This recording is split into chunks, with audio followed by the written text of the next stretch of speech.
আসলে অস্ট্রেলিয়ানরা আপনার টি-20 বলেন, এটা ওরা ক্রিকেট অত করে না। টি-20 ওরা সবচাইতে বেশি ইম্পোর্টেন্ট ওদের টেস্ট ম্যাচ। লিটনের সাথে একটু কথা হইছে। বাট খেলা নিয়ে ওরকম কথা হয় নাই। এভাবে দেখা করার জন্য কথা হইছে। বাট ওরা অনেকটাই এনজয় করতেছে। ডারউইনে টাইগারদের খেলা দেখার জন্য অস্ট্রেলিয়ার অন্য একটা প্রান্ত থেকে আসতে গেলেও মোটামুটি 4.5 ঘন্টা 5 ঘন্টা এরকম একটা সময় লেগে যায়। তারপরও বাংলাদেশিরা আসলে এমনই। বাংলাদেশ যখন একটা দেশে যায় তখন যত কষ্টই হোক সেই বাংলাদেশিরা প্রবাসীরা কিন্তু ছুটে আসেন টাইগারদেরকে উৎসাহ দিতে, অনুপ্রেরণা দিতে। আমার পাশে দুই পাশে যারা আছেন তারা সিডনি থেকে ডারউইনে এসেছেন, মোটামুটি 4.5 ঘন্টার ফ্লাইট। বাংলাদেশের খেলা দেখেছেন, আবার সেই 4.5 ঘন্টার ফ্লাইটে ফিরে যাবেন।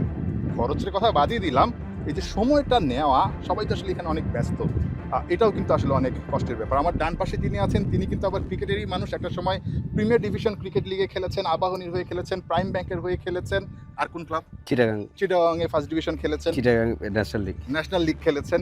আর পাশাপাশি আরেকজন আমার বাঁ পাশে আছেন, তিনি এখানকার প্রতিষ্ঠিত ব্যবসায়ী এবং বাংলাদেশকে সবসময় তিনি আসলে ইন্সপায়ার করার জন্য মাঠে ছুটে আসেন। একটু আপনার কাছে শুরুতে জানতে চাচ্ছি, আপনার সঙ্গে তো ক্রিকেটারদের অনেক ভালো সম্পর্ক। এই যে জয়ের পর তাদের মধ্যে আসলে অভিব্যক্তিটা আপনি কেমন দেখেছেন, বা তাদের সঙ্গে যখন কথা বলেছেন তারা কি বলছেন? আসলে ওরা অনেক সবাই অনেক খুশি। মানে অস্ট্রেলিয়ার সাথে টেস্ট উইন করা আসলে এতটা সহজ না। প্রিপারেশন যেটা ছিল ইনশাল্লাহ ডারউইন, আপনি যদি দেখেন ডারউইন আর বাংলাদেশের সেম ওয়েদার এখন, এটা মনে হয় আমাদের অনেক বেশি অ্যাডভান্টেজ। এবং ওরা এতটা খুশি যে একটা ফার্স্ট ওয়ার্ল্ড কান্ট্রি, একটা ফার্স্ট টিম টেস্টে আমরা ওদের হারাতে পারছি। মানে এটা আমাদের বাংলাদেশ ক্রিকেটের জন্য মানে অনেকটা অবদান রাখবে এই টেস্টটা জিতা। আচ্ছা, আর কে কি বলছে যে আপনার যারা ফ্রেন্ড আছেন বা ছোট ভাইরা আসলে যারা এখন ন্যাশনাল টিমে খেলছেন, আপনি তো আসলে অনেক আগে মাশরাফি ভাইদের সময় খেলেছেন খুব সম্ভবত, সো তারা আসলে কি বলছেন? না, এখন একটু আগে আমার সাথে তাইজুলের একটু কথা হয়েছে। তাইজুল সে বলছে যে আমাদের এই টেস্ট ম্যাচটা জিতা আমাদের জন্য অনেক প্রাউডফুল, কারণ আমরা এখানে ওদের গ্রাউন্ডে এসে ওদের সাথে টেস্ট জিতা এটা আসলেই সহজ ব্যাপার না। সবাই অনেক হ্যাপি এটা জিতার জন্য। এর বাইরে আর কারোর সঙ্গে কথা হয়েছে? এর বাইরে আমার কালকে ওই লিটনের সাথে একটু কথা হয়েছে। বাট খেলা নিয়ে ওরকম কথা হয় নাই।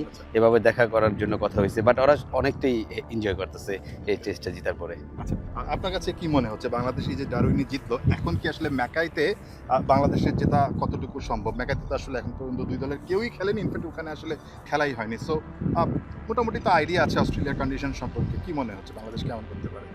না, ইনশাল্লাহ ভালো করবে। ম্যাকার ওয়েদার অনেকটা ডারউইনের মতোই, এটা কুইন্সল্যান্ডে পড়েছে, সো এটার ওয়েদারটা সিমিলার লাইক ডারউইন। আশা করি সেখানেও বাংলাদেশ খুব ভালো করবে।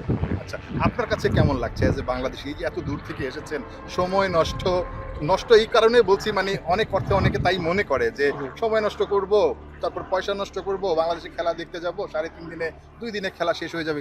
আপনি আসলে সাহসটা কোথায় পেয়েছিলেন যে এই টেস্টটা দেখতে যাবো এবং বাংলাদেশ ভালো করবে, আত্মবিশ্বাসটা কোথায় পেয়েছেন? আত্মবিশ্বাসটা হয়েছিল বাংলাদেশ লাস্ট টেস্টগুলোতে ভালো করেছে এক্সেপ্ট জিম্বাবু। বাট অস্ট্রেলিয়া যেহেতু ডারউইনে খেলা হচ্ছে, ওয়েদারটা যেহেতু সিমিলার লাইক বাংলাদেশ, সো আমাদের একটা আত্মবিশ্বাস ছিল এখানে বাংলাদেশ টেস্ট টিম ভালো করবে। যদিও পারতে প্র্যাকটিস টেস্টে ভালো করেনি, বাট আমার সাথে যখন ইমরুল ভাইয়ের কথা হয়েছিল বলছে না ইনশাল্লাহ আমরা ভালো করবো এখানে। সো এই জন্য ইমরুল ভাই আমাদেরকে আমন্ত্রণ জানাইছিল চলেন খেলা দেখতে যাই। সো এই কারণে আসলে এখানে খেলা দেখতে আসা।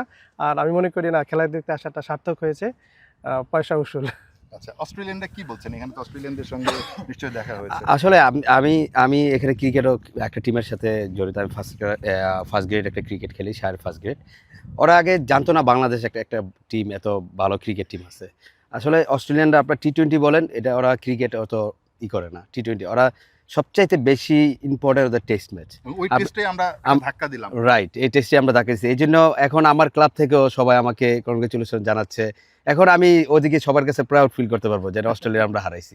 এটা আসলে অনেক গর্বের বিষয় আমাদের জন্য, বিশাল গর্বের বিষয় আসলে বাংলাদেশিদের জন্য। আমরা যারা বাংলাদেশ থেকে এই টেস্টটা কভার করতে এসেছি, আমাদের জন্য অনেক বেশি আসলে গর্বের বিষয়। এবং আমরা যারা বাংলাদেশি আছি, হয়তো বা প্রবাসী অনেকে আছেন, কিন্তু বাংলাদেশ থেকে আসা এবং প্রবাসীরা সবাই মিলে আসলে আমরা এই জয়টাকে বিভিন্নভাবে সেলিব্রেট করছি, চেষ্টা করছি আসলে আনন্দ করার। কারণ একটা দিন আমরা হাতে পেয়েছি, বাংলাদেশ 3.5 দিনেই অস্ট্রেলিয়াকে হারিয়ে দিয়েছে। সো এই দিনটা তো আসলে আমরা আনন্দ ফুর্তিতে কাটাতেই পারি, কি ভাই? সেটাই করছি। আপনারাও নিশ্চয়ই যে যার জায়গা থেকে বাংলাদেশের এই জয়টাকে সেলিব্রেট করছেন বিভিন্নভাবে। নাহিন বিন জাসিম, ডারউইন, অস্ট্রেলিয়া।